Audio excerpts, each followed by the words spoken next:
Hello, Parent Footprint Podcast listeners. We are excited to bring you another premium episode, and we're recording this just a few days away from the official start of spring. And I'm here with our awesome producer and mom of twins, Laura Rossi. Hey, Laura. Hi, how are you? Awesome. So everyone, you know the drill. We get these questions from you. We get them through DM on Facebook, Twitter, Instagram, or people also email us podcast@drdanpeters.com, and we do read them all. So let's do this. Happy Friday. Let's go. I'm ready, Dan. And happy Friday. We're recording on a Friday, which is a little bit rare for us. Usually our recording days are Wednesdays. So we're kicking off the weekend with a premium episode recording. Another batch of great questions. I love meeting all of you online, as does Dan. We really do read every DM, every email, and we feel connected to you all. So thank you for being in our Parent Footprint podcast community. Question number 1 came in from email, and I thought this was a really interesting question, Dan. So I'm super excited to hear what you say. Yeah. My teen and high school daughter is reluctant to stop wearing a mask. It is making her anxious.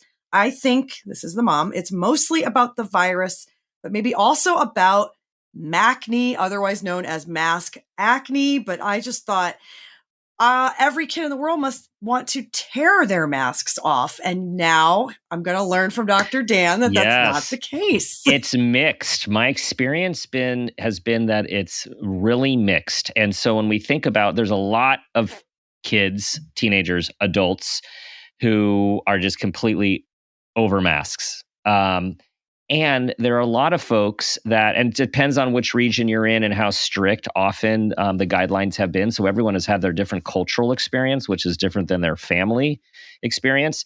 And so there are a lot of folks that are not feeling comfortable, right? I mean, we've got Omicron. Things have been pretty good in the States. Things are now starting to blow up in China. And, there's stuff that's happening in Europe. And so people are like, this isn't over, and everyone has their own comfort level and risk level with wearing or not wearing a mask. And we know out in California here in our region, just on Monday, masks are now strongly recommended instead of required in the schools. So this is really a new thing. In our communities, we are, it's been maybe 2 weeks, 3 weeks that we don't have to wear masks in stores and restaurants. Maybe it's less than that.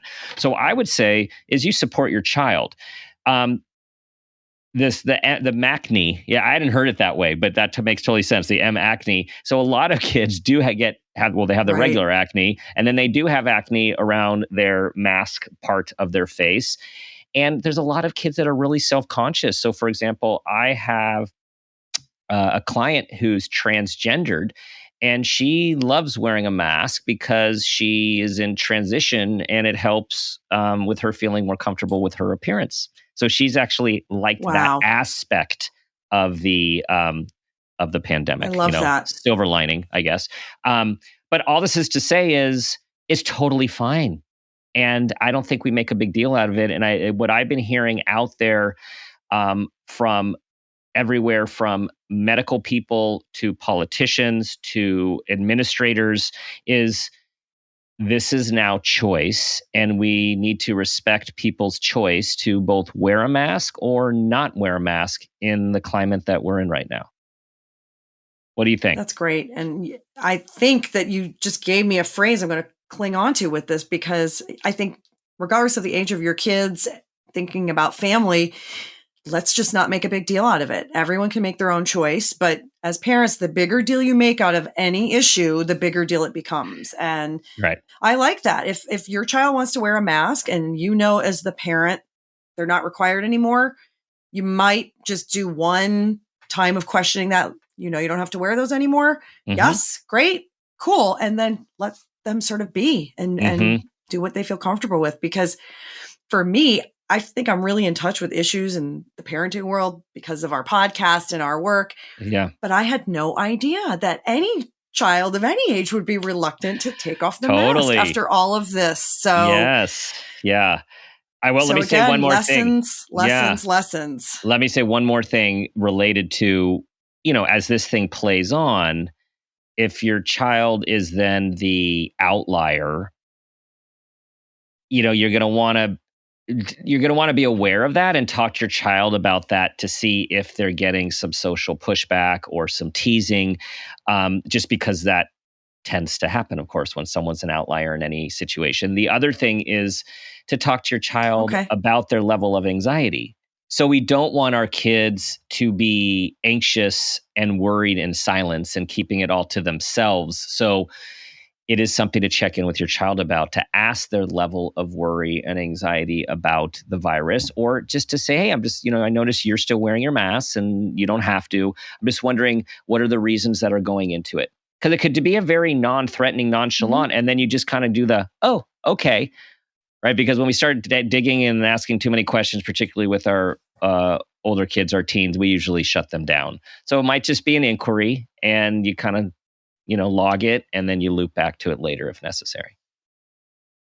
It's great Dr. Dan advice, because there probably are, just like with anything with our kiddos and us navigating new territory, that there could be a red flag. For example, your child was always removing his or her mask at home, right? Now they're wearing it all the time, and that's your safe space.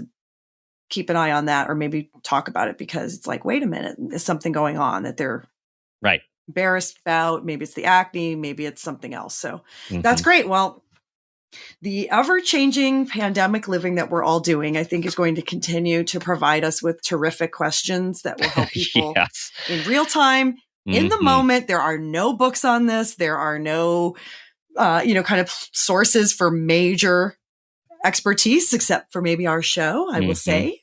So moving on, question number 2 came in from one of our favorite places, Instagram. This is a direct message. This seems to have come from 2 parents. I couldn't tell, and the name was just a bunch of letters and stuff, so I didn't bother trying to repeat that, but it sounds like it's a dad and a mom, or a set of parents. How do we talk to our children? One elementary school aged kid in 4th grade, one middle school kid or child, whatever you want to call it, in 7th grade, about Ukraine.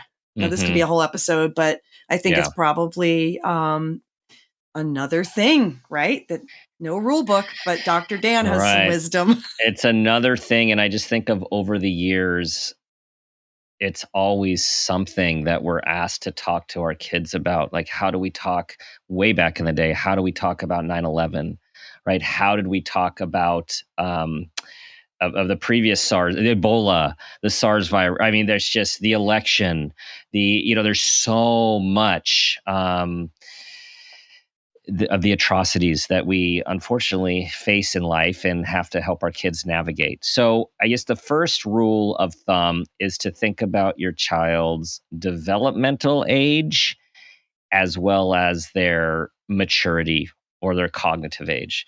So both are really important, right? Because there is the age that your child is, but some of our kids are less mature for their age, and some of our kids are more mature for their age. Some of our kids don't seek out information on world events, and others of our kids do, right? And get a lot of information on their own because they can.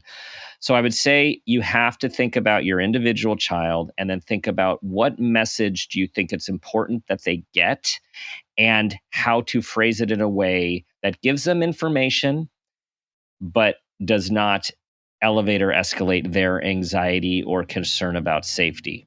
I know that when this thing started, the conflict, the war, the attack of Ukraine from Russia, that our college daughter called us and texted us immediately, because the information she was getting on social media and from her community was, World War III has started.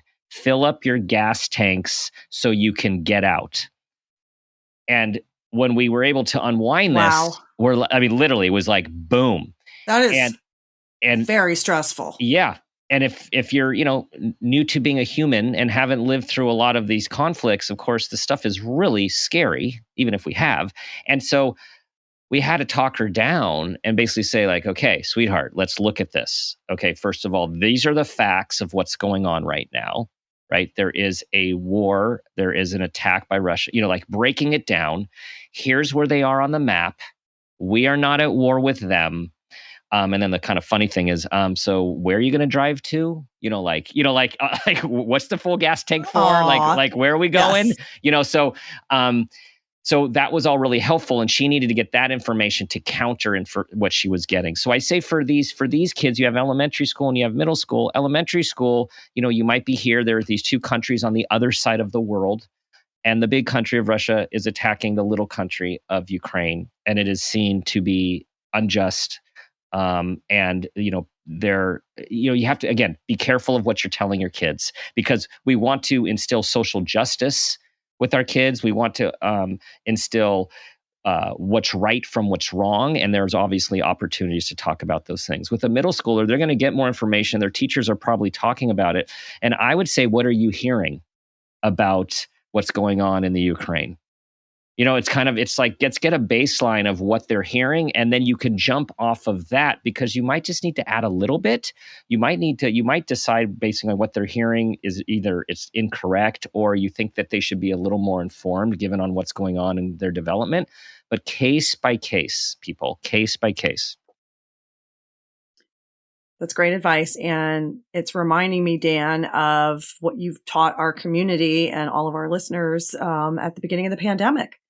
The age appropriate, sort of bit cognitively, emotionally, as well as, kind of their real numeric age. And I remember very distinctly you also talking about letting your child lead the conversation. So allow them to feel safe to ask questions, but offering up advice that may be frightening or confusing, we don't have to sort of dip a toe in that. If we're sticking to the age appropriate, letting the child lead, making them feel safe and heard.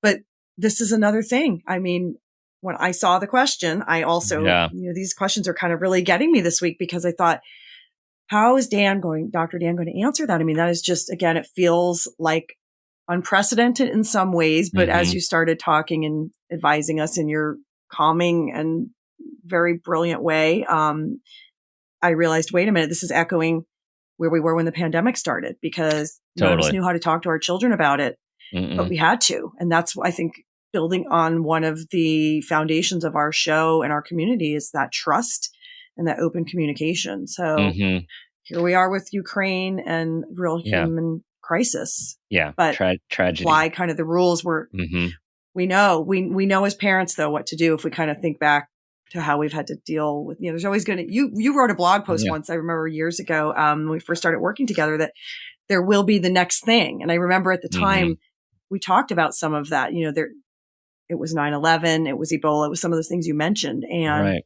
the next thing will be coming after Ukraine. What will that be? But our job is to just support our kids at all ages. So, well, and linking good one. You linking it to COVID is also making me think, to reiterate to everyone, the thing that, that we keep talking about over and over and over again in terms of managing anxiety with COVID, and it applies to this and all the others, is focusing on what can we control and what can we not control. Right? Like let's separate that stuff, because all this is really anxiety provoking. It's really emotionally and psychologically exhausting. And, so many of us are watching the news and, just so many emotions going on, and it's such a powerless feeling. True. Right? So what can we control? Well, we can control how much we're watching it and reading about it. We can control if we are contributing and donating or not. We can control how do we care for ourselves? How do we manage our own anxiety? Right? When do we turn things off? When do we distract ourselves? These are all the things that are in our control, and we need to remember this for ourselves, and also remind our kids and teach our kids about it as well. That's great advice. And I keep saying that's great advice because I'm sort of taking it all in. But do you think that that phrase is something, just talking in a minute here for a minute about a broader topic of anxiety, to kind of bring that to your kid if it's age appropriate, regardless of the situation? What can we control right now? What can't we control? Absolutely. So it almost can apply to anything, but I never thought about actually having that language and dialogue right then and there in the moment with your child or teen. It's Right. like, let's break this down right now. I can see you're feeling stressed or panicked, or you're reaching out and telling me that you are. So let's kind of take this apart and look at those things. Yeah, I think it applies to every aspect of life, related to worry or concern, big or small, right? Like, what can we do? I mean, really, it's the Yeah. basis of the serenity prayer that so many know, right? Yes. What can I control? What can I not control? And have the wisdom to know the difference. That's the paraphrase right there, Mm-hmm. right? So, I mean, I think it's central to so many, to health.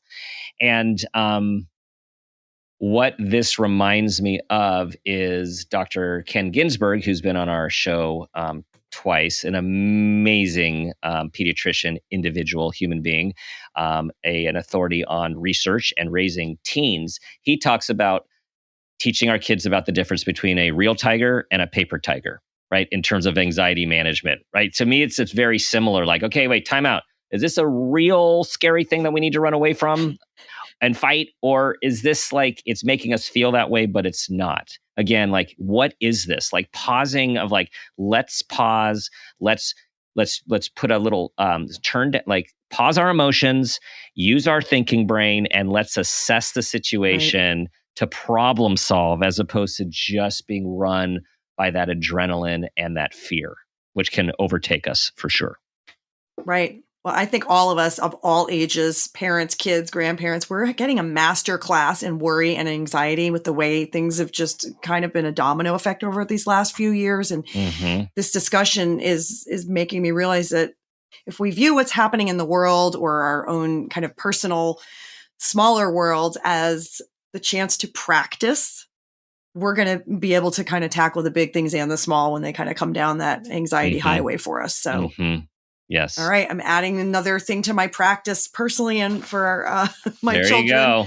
So the third question feels a little fun, maybe a little serious. I don't know. I read it as kind of exciting, but maybe there's a little bit of help. I need advice. So just came in from an email. I'm a new mom. I had a baby during the pandemic, and many family members have not met my son yet. Any advice? So I This feel is like I was thinking, real. oh, wow. Yeah, Yes. I This mean, is this is 9 so months to real. kind of have the baby, and Yeah. then probably, I don't know the age of this baby, but I'm thinking probably born during a time that it wasn't regular days, the before Right. days. Right. So Well, no they're one has called met your COVID child and your babies. family. Yeah, like they're Yes. big, like Oh, they're there's a COVID babies. Yeah. really? Oh, I Right. didn't know that. I mean, we have a really good friend, and her parents live in Japan, and they've had to cancel both trips in the last 2 years to go and visit. Right. And so this Holy is cow. this is Wow. I mean, this is the case for not just international folks, but so yeah, so we know the situation. And I don't know, I know there's some sadness to it too. Thank goodness for these screens, right, and these video calls, and that I'm sure that your child has heard your family and seen your family. And I would just consider this like any introduction to something, which is you tell your kids stories about who these people are, who they are in your life, how you can't wait for them to meet them, and you just you create these narratives that lead them to the actual time when they do get to meet their family members. And I'll also say, while this feels very unnatural for most families, to have not had their kids be held by other family members for maybe up to 2 years, this also is not all that uncommon in many parts of the country and the world, where people are away from their kids, people are in the service, people are traveling, are deployed for work, and then they meet certain family members or grandparents later, and it all works out fine. So I guess what I want to say, like, it's, a lot Yes. of people for different reasons don't meet their grandparents and their cousins for several years, and still become very, very close. Well, that's a bit of a kind of cool reality check because for this person that wrote in, this new mom, there's some community there. You're not alone. I know just in our own kind of family and parenting journey, sometimes you have to remind yourself that you're not the first or only person to ever go through something. And so as much as it might be sad, it might be anxiety provoking and sort of anticipatory, there's also people have gone down this path before. It's going to be fine. And what I see with lots of family and friends is it's kind of easy to pick up where you left off. People, I think, are maybe anticipating what X, Y, or Z will be like, but I don't think any of us have really forgotten how to be with family and friends and how to, essentially pick up where we left off and start living our life and just be in the moment. It's part of that being present message that you teach us all about as well. Kind of stay in the moment and enjoy it for what it is. So, and definitely just normalize this. At our clock. Dan. Yes. So, Dan, we have time every now and then, listeners. We have time for a fourth question. Yes, so we've been speedy today. Save them. Yes, we've been quick. So we always do 3 questions for every bonus episode. Occasionally a fourth. So this was a question that was submitted a little bit ago. And I kept it on file thinking this could be a great one if we ever have extra time. And I know that Dan's going to have a lot to say about this personally and professionally. The question is, help. I think my child is a, drumroll, perfectionist. Don't. Okay. Yes. Perfectionism. Yes. Laura's laughing with me, at me. So, those of you who've listened, Not at. With. Yes, with. Yes. Fair. When you tell everyone what you say, fair. I'm going to say with, because I'm going to use this. I use the same term you're about to tell everyone that you use about yourself. A perfectionist in recovery, because once a perfectionist, it is always, it's always in your wiring. That's just the way it is. So what do you do? Special group, special club. Very special club to be a part of. Very high standards for self and others. Oh boy. Yes, our membership is, really it's tough. It's a tough membership, yes, and it takes a toll. So that's the thing, is we're laughing, but perfectionism should not be taken lightly, because it does cause a lot of stress and anxiety and pain, which is why we're very passionate about talking about this topic. So the first thing that you do when you think your child is might be a perfectionist is you look at yourself in the mirror. And if you have a partner or spouse around, you look at them as well. You look at the family tree, and this is all a nature and nurture thing, which is like, okay, do I have a little of this? And if so, it's very important to be aware of, because you're unintentionally modeling a certain kind of behavior for your kids. So those of us who are more perfectionistic have, like, as I said, very high standards. And with very high standards means you want to do things, I want to say right, but it's really more than right. You want to do things really well. There's often a lot of achievement. There's often a lot of, can be very quiet and painful emotion. There can be a lot of procrastination, not putting stuff out there, wanting to show yourself in the best light. So your kids see all of this, and they don't put labels on it. They just look to you to be like, oh, this is how I'm supposed to be. And I'll tell you a personal story. When I realized that one of our kids was also very loaded with this perfectionism, and this child likes to, especially when she was younger, did a lot of art. I had to catch myself, because she would do such a great job on this art because she was so perfectionistic, and it would take forever and have to be just right. And then I find myself sometimes saying like, oh, wow, that looks great. I like how you did this. And I like how you did this. Say, those are the correct things to say. And then I'd find myself saying, oh, have you thought about putting a little more color in this corner? And I would realize like, oh my God, that's the worst thing to say to a perfectionist. You're basically saying it could be better, right? So the reason I'm bringing that up is I had to realize I have a tendency to do that because of how I'm wired. And that's the absolute worst thing I could say to her. But for another child, it's not a bad thing if that child is not perfectionistic and is kind of being a slacker about something and not putting much effort and like, hey, what do you think? You'd be like, hey, looks pretty good. You might want to do something to the other half of that page. But I'm saying it's about being mindful, right, about what we are projecting and what we are saying to our kids. Now, that's just the you part. We can't start early enough in using the verb, like trying to train the verbiage with our kids of this. What matters is who you are as a person. So what happens is perfectionists believe they're only of value based on a product or a ranking or some output. It unfortunately just gets tied together. And what we really need to support in our kids is that they're valuable and worthy regardless of what they wear, what their grades are, how fast they run, how hard they can hit or long they can hit a ball, how they can dance, how they can play an instrument. That has nothing to do with their worth. And I think we need to be telling these kids over and over and over, I think it's great that you like doing that or that you are having a good outcome. What's most important is the person that you are. And in a sense, I find that we almost have to, it's a little dicey, but we have to be really careful not to keep rewarding the performance and the awards, and we actually almost have to minimize it and focus on who they are as people, because we're trying to help them shift what is often a very unconscious focus. Now, I know I'm on a roll because I have a personal degree in perfectionism, and so the other thing I'll say is the other thing that I'll say is stuff. So I also tell the story. I don't know when I've learned that perfectionism was a thing, but I'm sure it was well into graduate school, even towards the end. And of course, in clinical psychology, you think I would get this information and you think I would get it fed back to me. The psychoeducation approach of hey, this is what perfectionism is. It is a fear of failure. It is an endless pursuit of perfection, which never ends in fulfillment.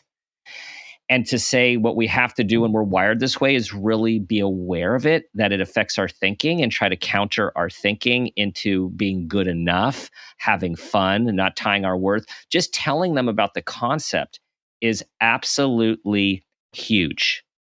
Absolutely huge. And I'm going to say one more story.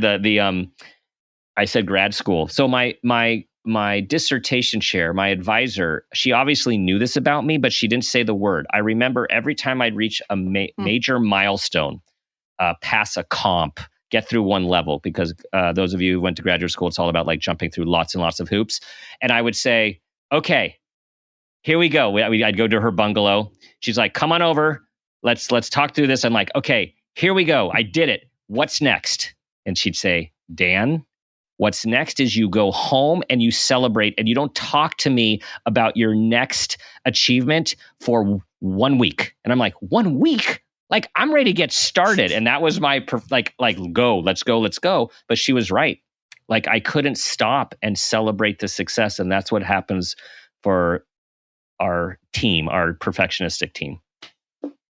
She sounds like a very wise counselor and mentor and advisor. Yeah. And I think you've debunked a bunch of stuff in everything you just shared. And I'm glad you were on a roll, because breaking it down, just hearing about it as a recovering perfectionist myself, sort of clinically or diagnostically with the definition of it, I'm like, oh, that makes a lot of sense. And in fact, it makes me realize too that it's kind of a futile exercise, that you're never going to kind of get to that end point, that you're just going to keep repeating this pattern and exercise. And I too, I have no degrees in medicine, health, or anything along those lines, but I didn't really know about the term until probably college, or even after college myself, and knowing I'm wired that way. And I like to say I'm a recovering perfectionist, and I do see tendencies of perfectionism in my daughter. Poor thing, but it's just her wiring. I'm wondering, before our episode ends, is how much should I or other parents, moms, dads, should we kind of bond over that? Because I feel like being a perfectionist is also isolating. So should we kind of acknowledge it as openly as possible and say, like, I see you doing this, and if you don't take offense to it, I'd love to give you a little advice right now, because I can see it kind of from the inside and the outside. Really glad you brought that up. What's going to not fuel it? Yeah, I would love some, pretend I'm your client. So this is really important, because I like to talk about family stories. So when I was always chipping away the perfectionism with this child I am referencing in my own house, I would say, hey, I want to tell you about this thing called perfectionism, and you got this from me. And let me tell you how I wish I knew about it when I was your age, and what my goal is to help you understand it more, so you don't have to wait as long to start becoming in recovery like me. And I recommend that to parents for any issue that you can join your kid with, a learning issue. It doesn't matter, because then if you have this or went through this, then they can certainly do it because they look up to you. And it also allows it not to be the spotlight on them as much as it's like, hey, I'm still working on this and I want to help you work on this too. And let's support each other and call each other out if we're finding like the perfectionist monster is working on us. So that's a great point. And the other thing I'll say is, so what else do we do? The one piece that I didn't mention is we want to teach our kids the difference between perfectionism, that fear of failure, and striving for excellence, which is being our best and failing a lot on the way, because the only way to become good at something is to make lots of mistakes through trial and error. And so to pull out like who their idols are, who the people that they admire, and all of those people have had lots of failures. And then we could use those people that they look up to say, look at this guy, or look at this woman, and look what she went through to becoming this person that you admire. All of these failures, these reinventions, these trial and errors, that is how we seek excellence, not fearing failure. Right. And every perfectionist or recovering perfectionist can tell you that there will always be some kind of failure. And you realize even in those moments, it's not as bad as you thought it was going to be. Or you think, you go back to like the real early days of being in school yourself, where I probably failed that quiz, or I failed that test, or I did terrible. And I mean, 9 times out of 10, you still got a great grade. Maybe once in a while you got a really awful grade, but you went on, and look at you now.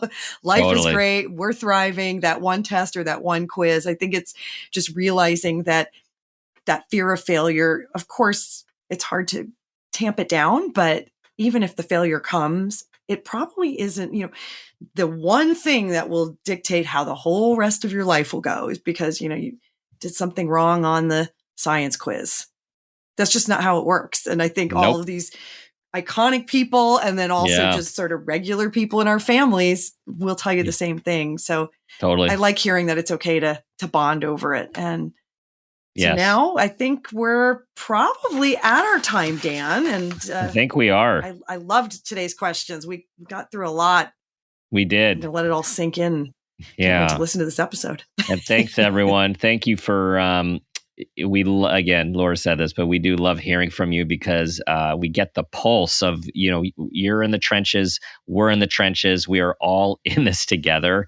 So it's really fun to share. It's fun for me to do the sitting down with Dr. Dan, because I do feel like I'm sitting down with all of you, which is my goal to do so. So thank you for listening. We thank you for being loyal listeners, knowing that you're listening to our weekly episode every Thursday. Our guests are just amazing. Laura's been knocking it out of the park, and we have so many good ones for you guys to hear that are coming up. Continue, please. Subscribe so you don't miss any. Yes. Subscribe.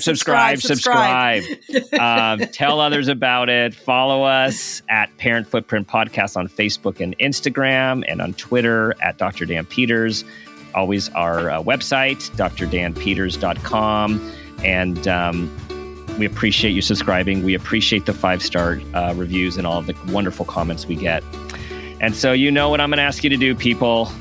Try to be that person you want your child to become, and ask yourself the guiding question I ask myself each day: what footprint do you want to leave?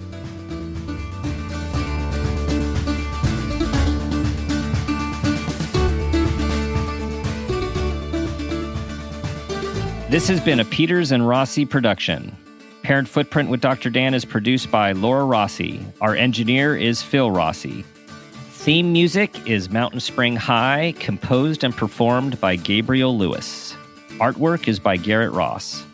Follow us on Instagram and Facebook at Parent Footprint Podcast, and on Twitter at Dr. Dan Peters.